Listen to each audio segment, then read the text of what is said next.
জি sir বলুন। হুম, ঠিক আছে, তাহলে আমাদের এটা তো ইন্ট্রোডাকশনটা হয়ে গেছে। এবার এখানে যেটা আমাদের দেখতে হবে সেটা হচ্ছে আমি স্টার্ট করব কিভাবে। আমি এনভায়রনমেন্ট সেটআপ বলতে কি বুঝি? আমরা এনভায়রনমেন্ট সেটআপ মানে বুঝি যে যে কোনো প্রোগ্রামিং ল্যাঙ্গুয়েজ দিয়ে প্রোগ্রাম করতে গেলে আমাদের যে হার্ডওয়্যার বা সফটওয়্যার রিকোয়ারমেন্টটা আছে, নট অনলি সফটওয়্যার, হার্ডওয়্যার রিকোয়ারমেন্টও আছে। তো এই দুটো রিকোয়ারমেন্ট ফুলফিল করাটাকেই বলা হচ্ছে এনভায়রনমেন্ট সেটআপ। তা যেহেতু আমি কম্পিউটার নিয়ে বসেছি, সুতরাং হার্ডওয়্যারটা আমার রেডি, সফটওয়্যারটা সেট আপ করতে হবে, এনভায়রনমেন্ট সেট আপ করতে হবে। তার জন্য আমাদের লাগতো এসডিকে। কাদের জন্য লাগতো? সেটা কম্পাইল্ড ল্যাঙ্গুয়েজ গুলোর জন্য লাগতো, সি, সি প্লাস প্লাস, এদের জন্য আমাদের লাগতো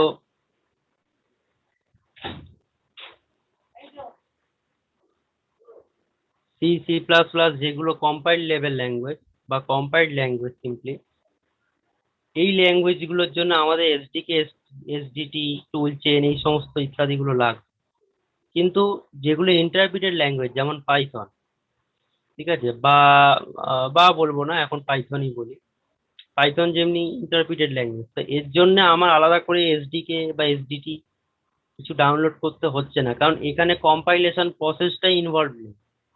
এখানে পুরো ইন্টারপ্রিটেশন প্রসেসটা ইনভলভ আছে, যে কিনা ইন্টারপ্রিট করছে ল্যাঙ্গুয়েজটাকে directly from the source code. আমার কাছে ডট পাই ফাইলটা থাকবে, সাম কাইন্ড অফ টেক্সট এডিটরের দ্বারা আমি একটা সোর্স কোড লিখবো, ডট পাই দিয়ে সেভ করব, করে সেটাকে যখন আমি রান করতে চাইবো, রান করার একটাই উপায়, আগে আমায় দেখে নিতে হবে কমান্ড প্রম্পটে গিয়ে বা টার্মিনালে গিয়ে যে আমার পাইথনটা ইনস্টল আছে কিনা। যদি ইনস্টল না থাকে তাহলে পাইথনের ভার্সনটা শো করবে না। যদি শো করে, ইউজুয়ালি লিনাক্সের ক্ষেত্রে এটা ডিফল্ট, এটা সিস্টেমেই থাকে, এটা ইনস্টল থাকে প্রিভিয়াসলি। ওই জন্য ওইখানে এক্সপেক্ট করাই যায় যে পাইথনটা ভার্সন শো করবে। আর in case of Windows system, the Python software, it doesn't come automatically. Okay, you need to install it manually. So in that case, Python version করে দেখে নেওয়া যেতে পারে যে আছে কি নেই। কারণ অনেক সময় আমরা করে থাকি, আমরা নিজেরাই ভুলে যাই যে পাইথনটা আছে কি নেই। তো যেটা এখন কথা, সেটা হচ্ছে পাইথনের যে ইন্টারপ্রিটার আছে সেটা কি আমাকে ইনস্টল করতে হবে? আমাকে এসডিকে বা এসডিটি করতে হবে না, আমাকে ইন্টারপ্রিটারটা ইনস্টল করতে হবে। তার জন্য আমাকে পাইথনের ওয়েবসাইটে যেতে হবে, গিয়ে আমি পাইথনের ইন্টারপ্রিটারটাকে ডাউনলোড করে নেব, যেটা এখানে ডাউনলোড অপশনটা দিয়েই দিয়েছিল। গিয়ে এখান থেকে সিম্পলি ডাউনলোড করে নিয়ে ইনস্টল করে নিতে হবে। করে নেওয়ার পর উপায় অনেকগুলোই আছে এনভায়রনমেন্ট সেট আপে, আলাদা করে কিছু সেট আপ করতে হয় না, এটা ইনস্টল হয়ে যায়। হয়ে গেলেই তারপরে যখন আমি এটাকে ভার্সনটা চেক করব, ও আমাকে দেখিয়ে দেবে যে ভার্সনটা শো করছে, তার মানে বুঝে যাব যে আমি সেট আপ করে নিয়েছি পাই। এইবারে আমি চাইলে আমি কমান্ড প্রম্পট থেকেও পাইথনে ঢুকতে পারি। py লিখলেই কিন্তু পাইথনের যে ইন্টারপ্রিটার সেইটাতে আমাকে ঢুকিয়ে দিল। এই যে বলছে, কি বলছে, পাইথন 396 সবকিছু দিচ্ছে। হ্যাঁ, অন উইন্ডোজ 32, এটা হচ্ছে কার্নেলটা, মাইক্রোসফট উইন্ডোজের কার্নেল হচ্ছে উইন্ডোজ 32। ঠিক আছে, কার্নেল মানে হচ্ছে heart of the operating system. এবারে টাইপ হেল্প, এগুলো আমাকে বলছে credit licence for more information. আমি যদি ক্রেডিট লিখি, thanks to CWICNRIBOpen.com, Zope Corporation, and a cast of thousands for supporting Python development. তা এই যে অর্গানাইজেশন গুলো আছে, এরা খাটছে এই ল্যাঙ্গুয়েজটার জন্য, এরা কন্টিনিউয়াস ডেভেলপমেন্টে জড়িত আছে। তো এই যে তিনখানা অ্যাঙ্গুলার ব্র্যাকেট আসছে, এইটা মানে হচ্ছে আমি পাইথনে ইন্টারপ্রিটারে ঢুকে গেছি। সেটা আমি কি করে চেক করবো? আমি যেটা প্রিন্ট স্টেটমেন্ট লিখি, হ্যালো, এই যে হ্যালো আমাকে দেখিয়ে দিল। আমি যদি ইন্টারপ্রিটারটা থেকে বেরোতে চাই, এক্সিট ফাংশনটাকে আমাকে লাগাতে হবে, আমি বেরিয়ে যাব। আর সেটা না করলে যেটা ইউজুয়ালি আমাদের করতে হয়, আমাদের কন্ট্রোল এক্স মারতে হয়, বা সি কন্ট্রোল কন্ট্রোল এক্স, এগুলো নিচ্ছে না। ওকে, ইন দ্যাট কেস তাহলে আমাকে, হ্যাঁ, কন্ট্রোল জেড নিন। কন্ট্রোল জেড দিয়ে বেরিয়ে আসা যেতে পারে ইন্টারপ্রিটারটা থেকে, বা এক্সিট ফাংশনটাকে রান করলেই হয়ে যাবে।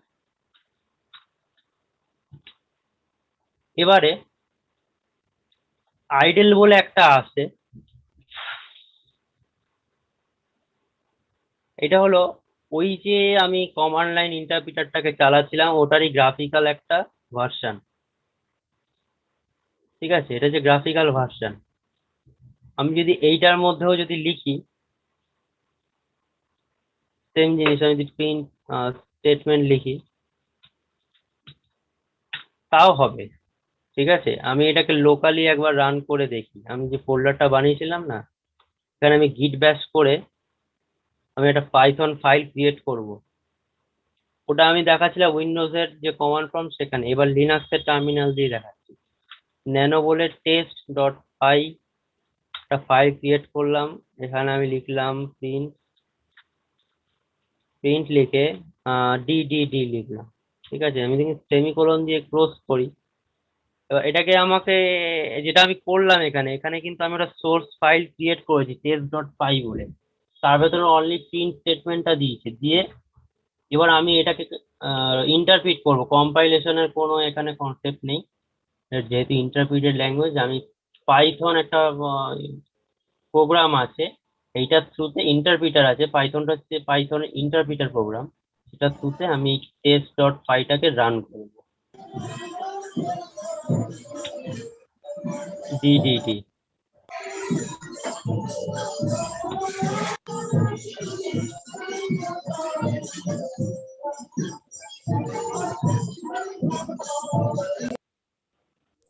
স্যার এক মিনিট, আমি মোবাইল দিয়ে জয়েন করি। হ্যাঁ হ্যাঁ, ঠিক আছে, আমি একটা কিন্তু পাইথনের স্টেটমেন্ট আমি এক্সিকিউট করলাম, ইন্টারপ্রিট করলাম। কম্পাইল কিছু করতে হবে, জিসিসি তে যে আমাদের কম্পাইল করতে হচ্ছিল, এখানে কোনো কম্পাইলেশনের প্রসেস ইনভলভ নেই। এখানে শুধুমাত্র আমাদের পাইথনের ইন্টারপ্রিটার প্রোগ্রাম যেটা পাইথন, সেটার দ্বারা আমি টেস্ট ডট পাই বলে এটাকে ইন্টারপ্রিট করলাম।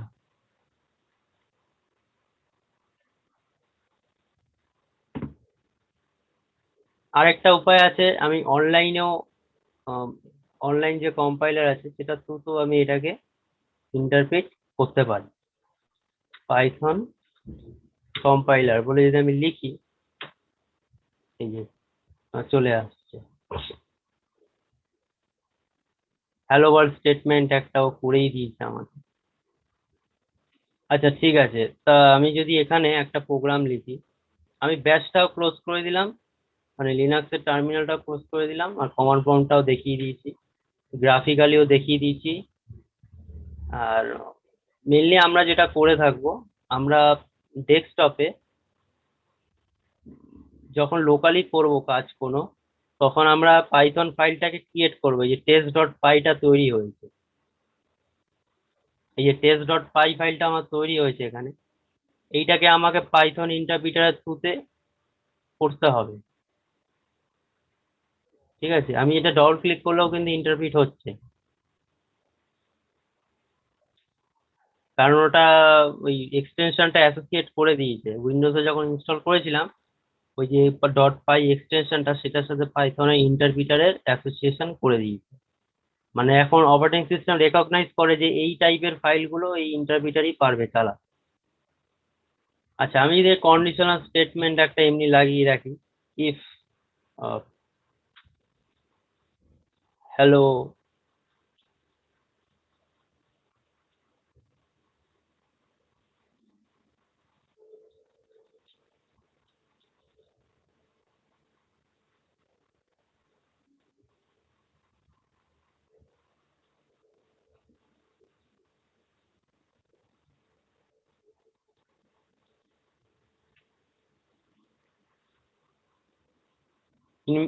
ওকে ওকে ওকে, তো কিছু প্রিন্ট করছে না, কারণ এই দুটোর অ্যাস্কি ভ্যালু আলাদা, একটা আছে এইচ ই আছে, ইটা স্মল কেসে আছে, এ পাশেরটা আছে আপার কেসে। তো এটার যে রেজাল্টেন্ট যে ভ্যালুটা দাঁড়াবে দুটো আলাদা।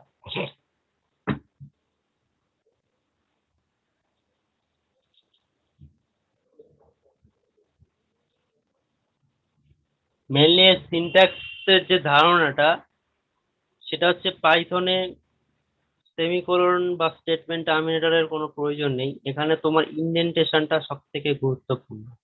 পাইথনে যে ইনডেন্টেশনটা মানে কিভাবে আহ, একটা ব্লক আরেকটা ব্লকের থেকে আলাদা হবে, সেইটা সব থেকে বেশি ইম্পর্টেন্ট। আমি যদি এরকম করি, যদি এরকম করতাম তাহলেও কিন্তু এই যে বলছি ইনডেন্টেশন এরর, আনএক্সপেক্টেড ইনডেন্ট, যে মুহূর্তে আমি এটাকে স্পেস দিয়ে সরিয়ে দিচ্ছি, ও কিন্তু তখন আর এই ব্লকের স্টেটমেন্ট ভাবছে না, ও ভাবছে যে এইটা অন্য ব্লকের স্টেটমেন্ট বা এই ব্লকের স্টেটমেন্ট নয়। এটা ব্লক কি ই ব্লকে এখন কাজ হচ্ছে, এই ব্লকে ইন্ডেন্টেশনটা ছাড়া হয়েছে এতটা, তাহলে নেক্সট লাইনে এতটা ইন্ডেন্টেশন আমায় ছাড়তে হবে। আমি এখানে যদি ইন্ডেন্টেশন নাই ছাড়তাম, ইন্ডেন্টেশন না দিলে তাহলেও ভুল, মিনিমাম একটা স্পেস আমাকে দিতেই লাগবে। ঠিক আছে, এবারে হচ্ছে একটা স্পেস দিতে লাগবে, আর এই একটা স্পেস এটা কোথা থেকে আসছে,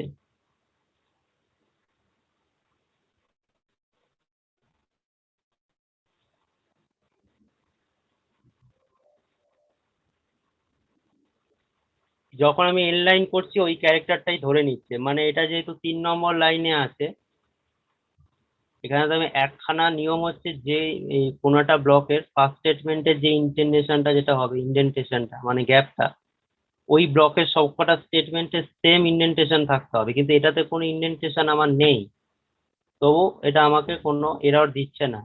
তাহলে এটা হতে পারে যে এইখানে যে আমি এসছি যে নেক্সট লাইনে আসার পরে ওই যে এসকেপ সিকোয়েন্সটা আছে, মানে এই যে এন্ড অফ লাইন ক্যারেক্টারটা, ওটাকেই হয়তো স্পেস হিসাবে ধরছে, তার ফলে প্রবলেম হচ্ছে না।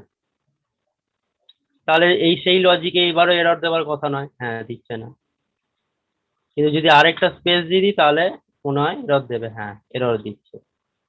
ঠিক আছে, এবার এটা গেল এর কনসেপ্ট। আমি এই সেম জিনিসটাকে একবার লোকালি চালিয়ে দেখবো ওখানে কোনো এরর দিচ্ছে কিনা, কারণ এই অনলাইন কম্পাইলার গুলোতে আমার একটু ভরসা কমই আছে।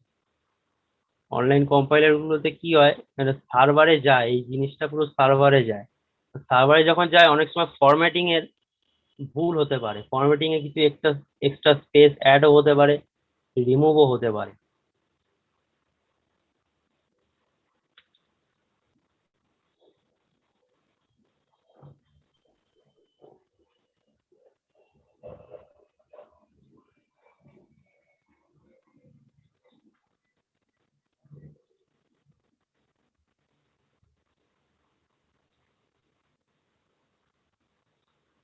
পাইথন ইন্টারপ্রিটারকে কল করলাম, টেস্ট, হ্যাঁ ঠিক আছে কোনো ভুল নেই, ও এন্ড অফ লাইন ক্যারেক্টারটাকেই ধরে নিচ্ছে।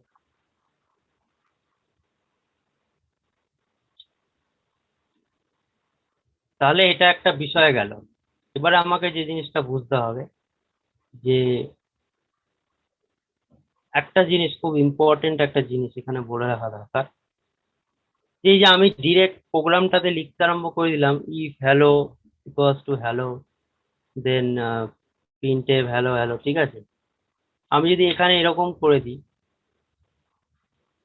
আমি যদি এটাকে সেমিকোলন দিয়ে দিই, সেমিকোলনটা আমরা জানি এটা স্টেটমেন্ট টার্মিনেটর, মানে একটা লাইনে যদি দুটো স্টেটমেন্ট থাকে, কম্পাইলারকে বা ইন্টারপ্রিটারকে বোঝানোর একটাই উপায়, সেটা হচ্ছে সেমিকোলন। তা আমি এখানে সেই জিনিসটা খাটিয়ে দেখছি, জিনিসটা কাজ করছে, ওই কারণেই আমাকে এরর দিচ্ছে না। আমি যখন সেমিকোলন ইউজ করছি না, সেমিকোলন কিন্তু কোনো কনসেপ্ট এমনিতে নেই ল্যাঙ্গুয়েজটাতে, সেমিকোলনের কোনো নিড নেই, কারণ ইন্ডেন্টেশনের ওপরই চলে ল্যাঙ্গুয়েজটা।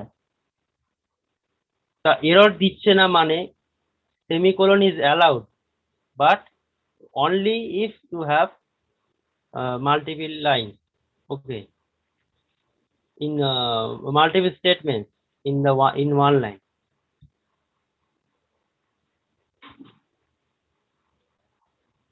তাহলে এখানে যে প্রশ্নটা উঠছে সেটা হচ্ছে, আমি যেমনি সি যখন করছিলাম তখন আমাকে করতে হচ্ছিল hash include stdio dot H integer main, তারপরে ভেতরে এত কিছু লিখতে হচ্ছিল। এটাতে এত কিছু লিখতে হচ্ছে না, কেন লিখতে হচ্ছে? এটা একটা বিশাল বড় প্রশ্ন। এটাতে লিখতে হচ্ছেই না কিছু, আমি ঢুকেই ইফ এলস শুরু করে দিলাম। তো এটা আবার কোথাকার নিয়ম? এটাতে কোনো ডিসিপ্লিন নেই, তাই তো? ব্যাপারটা তা নয়। ব্যাপারটা হলো, যেহেতু ল্যাঙ্গুয়েজটা ইউজার ফ্রেন্ডলি, সেই কারণে বয়লার প্লেট কোড গুলোকে ও অ্যাভয়েড করেছে। এগুলোকে বলা হয় boiler plate. Boiler plate code মানে হচ্ছে কিছু কোড, যেই কোডটা আমাকে প্রতিটা প্রোগ্রামে লিখতেই হবে, নো ম্যাটার হোয়াট। যাই হোক না কেন প্রোগ্রামটাতে আমাকে লিখতেই হয়। যেমনি hash input stdio dot H আমাকে স্ট্যান্ডার্ড ইনপুট আউটপুট ফাংশনের জন্য লিখতেই হবে, ইন্টিজার মেন লিখতেই হবে, সেকেন্ড ব্র্যাকেট ওপেন করতে হবে, ক্লোজ করতেই হবে, রিটার্ন স্টেটমেন্ট লিখতেই হবে 0। এইগুলো হচ্ছে বয়লার প্লেট। ঠিক আছে, মানে প্রতিটা প্রোগ্রামে লিখতেই হয়, অ্যাভয়েড করা যায় না। তা যখন এই জিনিসটা প্রতিটা প্রোগ্রামের জন্য কমন, তাহলে যদি এটাকে অটোমেটিক্যালি ইন্টারপ্রিটার অ্যাড করে নেয় বিহাইন্ড দ্য সিন, তাহলে তো আমাকে লিখতে কম হবে কোডটা। তো এটা একটা ইউজার ফ্রেন্ডলিতে কন্ট্রিবিউট করছে। পাইথনের ক্ষেত্রেও আছে বয়লার প্লেট কোড, নেই তা না, কিন্তু এইগুলো behind the scene interpreter process করে নিচ্ছে। আমাদের এটা নিয়ে কিছু মাথা ঘামাতে হচ্ছে না। ঠিক আছে, এটাই হচ্ছে মেইন রিজন কেন এটা ইউজার ফ্রেন্ডলি।